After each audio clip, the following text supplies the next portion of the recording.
Jesus Christ, उसके पाप जमीन पे लिखने लगे। उसे लगा पोल खुल जाएगी, भाग जाओ।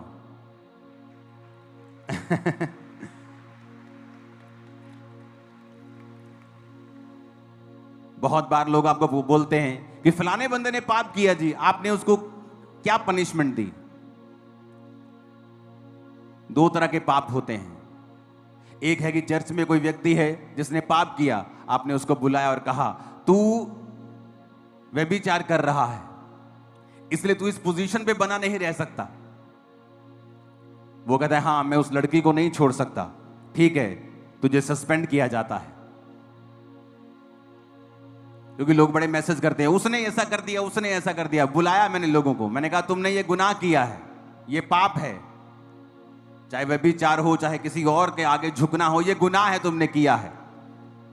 जब अगले की आंख में पहले से ही 10,000 आंसू हैं, तो परमेश्वर कहता कर तेरा भाई माफी मांगता है, तू उसे क्या कर, माफ कर।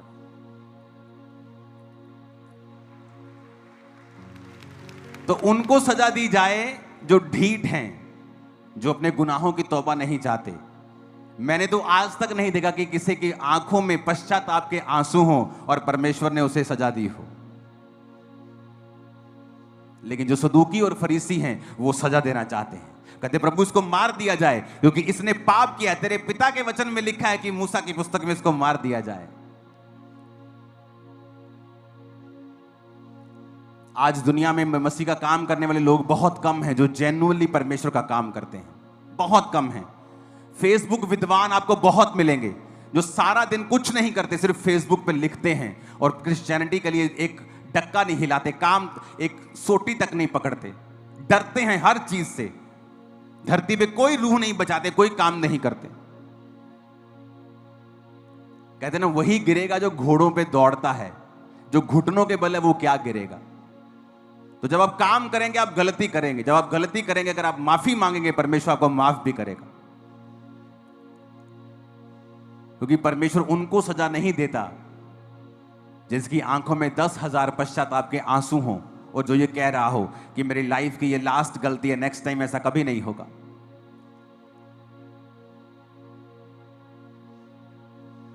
काश प्रभु यीशु मसीह सच में कहीं तू फरीसियों के जैसा नहीं था। तो पतरस ने जब परमेश्वर का इनकार किया था, परमेश्वर कहते मैं तेनू क्या सी ना, मैं तेनू क्या सी कि तू मेरा इनकार करना, जा पा जा, मैं तेनू नहीं बुलाना। बाइबल कहते जब पतरस गिरा, यीशु मसीह पास जाके पतरस को बोले पतरस कितना ठीक ठाक, do you love me Peter? हाँ प्रभु मैं तुझसे प्यार करता हूं। दूसरी बार, क्या तुम मुझसे प्यार करता है? हाँ प्रभु मैं तुझसे।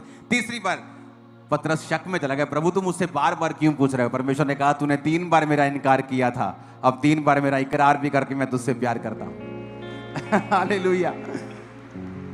तो वो कौन बना? चेलों का अगुवा था वो, कलीसिया का खंबा था वो। क्योंकि आज भी सदूकी फरीसियों की आत्मा कलीसियाओं में काम करती है, वो नष्ट करना चाहते हैं एक दूसरे को। वचन कहता है जब आप कुलस्सियों 3 उसकी 13 आयत में पढ़ते हैं, यदि किसी को किसी पर दो तो एक दूसरे की सह लो, एक दूसरे के अपराध क्षमा करो, जैसे प्रभु ने तुम्हारे अपराध क्षमा किए वैसे ही तुम भी करो।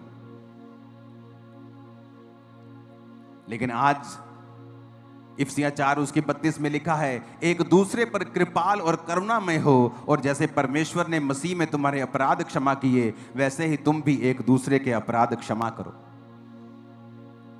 मैं आपको फिर से कह रहा हूं, जो लोग मसीहत में काम कर रहे हैं, चाहे वो एक्शन कमेटी हो, खामरा चर्च हो, आने वाले समय में वो 10,000 गुना चमकने जा रहे हैं और बड़े काम करने जा रहे हैं।